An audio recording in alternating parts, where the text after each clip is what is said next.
So hopefully you're watching this video right now because you actually like MR2s and you're not one of these guys that wants a Ferrari but ends up not having enough money, so you buy the Toyota equivalent and you slap the badges on there.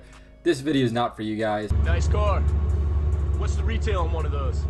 More than you can afford, pal. And let's keep it that way. But if you actually like the SW20 MR2 for itself, then stick around in this video. I'm going to tell you the difference between the trims and the years. Second, I'm going to tell you about the common problems that you should be looking out for. Third, I'm going to tell you about some parts to look out for when looking at one of these cars that will add value to the car. And last but not least, I'm going to tell you the 5 rarest colors for this car so you can stand out from the rest. So the SW20 MR2 was made from 1991 to 1995 in America, and sales ended in Canada in 1993. It lived on in other markets until 1999, and there's pretty much 2 different versions of this car you can get. You can get the naturally aspirated 4-cylinder or the turbo 4-cylinder. In America, you have the 5 SFE engine and the naturally aspirated MR2s, and it made around 130 horsepower and 145 foot-pounds of torque. This 2.2 liter engine can also be found in Camrys and Celicas, so parts for these motors are very commonplace. And by the way, I'll be showing pictures of each motor on the screen, so if you go look at an MR2, you know which one's in the car. Outside of the States, in Europe and Asia, of course they had the better motor, and they had the 3SGE motor, which made 163 horsepower and 141 foot-pounds of torque. It's a little bit better than the 5 SFE, but of course it's going to be more rare because you can't find it in the States. And the cream of the crop for non-turbos is the 1998 and 1999 3SGE Beams motor. It's pretty much like the regular 3SGE, but it's pretty much got VTEC to it. It's another name for VVTi, which you've seen on other Toyotas, and it pretty much stands for Breakthrough Engine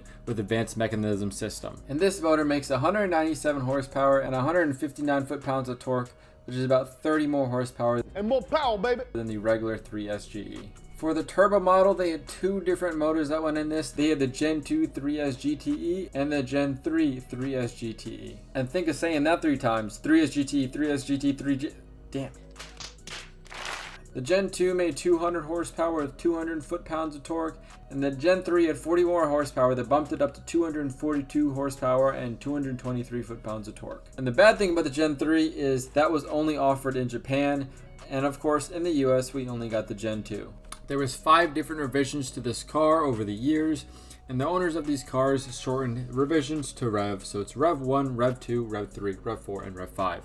Rev 1 was from 1991 and 1992. This had a staggered 14-wheel setup, the shifter was notchy, and the lip on the front bumper was less noticeable. For 1993, it became the Rev 2, and a lot of changes were made during this year. They made changes to the suspension because they heard a lot of their customers and journalists were saying that there was a problem about snap oversteer. They also increased the wheel size up to 15 instead of 14, and they added a larger lip to the front bumper. They also gave the turbo model larger brakes, and the transmission synchros were improved. And if you opted for the turbo model, you would get a limited slip differential. Starting in 1994 to 1995, the Rev 3 came out, and this was the year outside of the US. In Japan, they got the Gen 3 3S GTE. This was the year that the MR2 got the Koki taillights, which are the most desirable taillights and the ones that are also most expensive to buy. And the original 3-piece wing was changed out for a larger 1-piece wing. And guys, if you care about safety of your girlfriend or your passenger, this is the year to get because they added the passenger side airbag.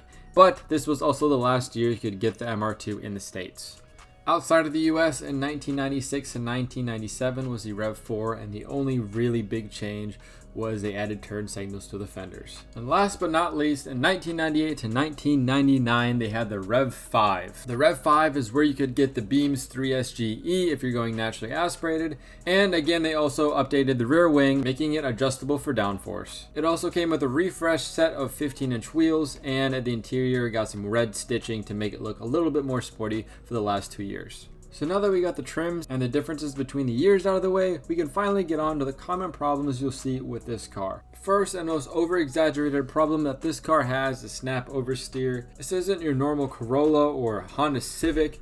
If you buy this car, the only time this is going to happen is if you push it over its limits, and that's why this happens. If you're driving it like a Corolla or a Honda Civic going down the street, you're not going to start spinning in circles. You'd have to be pushing this car pretty hard and then for that back to slip out and shoot the other way. Some other common problems with this car is that 1993 and below models have a problem with their speedometer braking over time.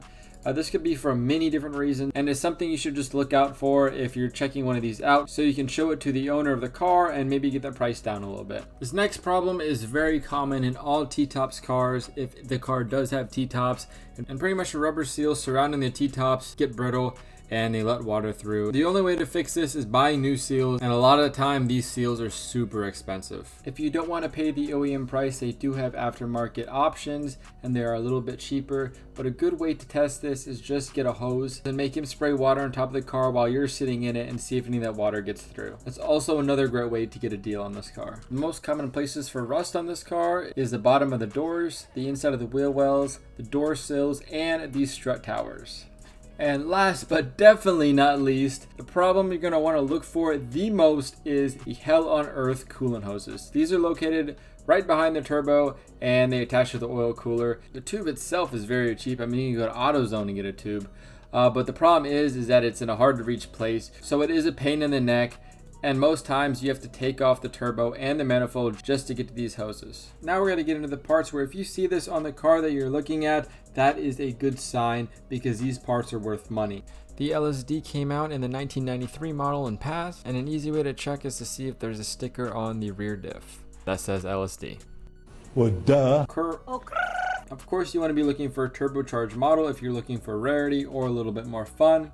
Another thing is the Koki taillights. This happened from 1994 to 1995 in the Rev 3 like I was talking about earlier. What's crazy about this is 95 is the last year to get one in the States, so either finding a 94 or a 95 is something special. Also, the bigger front lip is more desirable and pretty much anything from the later generations. Now that we got the parts out of the way that will make the car a little bit more expensive, let's talk about colors. And by the way, these are going to be in no exact order. These are just 5 of the rarest colors that you can get on a USDM SW20 MR2. Number 1 is going to be solar yellow. If you had this color for a long time in Toyota history, and pretty much it's just a bright yellow. You could also get this on the 3rd gen MR2 if you'd like. I have a soft spot for sporty yellow cars, but it always just makes the car look a little bit better. Next on the list we have turquoise pearl. This was only made in 1 year, and that's 1993, and it is one hell of a color. It's almost like it changes colors under different lights, and it is just one beautiful color. If I was going to get an SW20 MR2, I think this would be the color I would choose. Next on the list we have the blue metallic. This is kind of like the turquoise pearl, but it's just a darker shade of blue. It also looks really nice, but it's not as pretty as the turquoise pearl.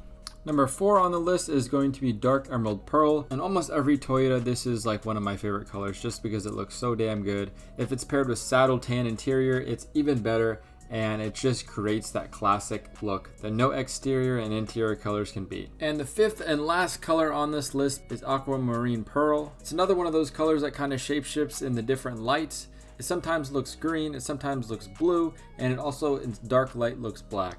And it's a really cool color. Unfortunately, we didn't get all of the colors that they had overseas in Japan because they had a bunch. But over here we still got some really solid colors. If you guys did enjoy this video, make sure to like and subscribe down below. Join the Discord.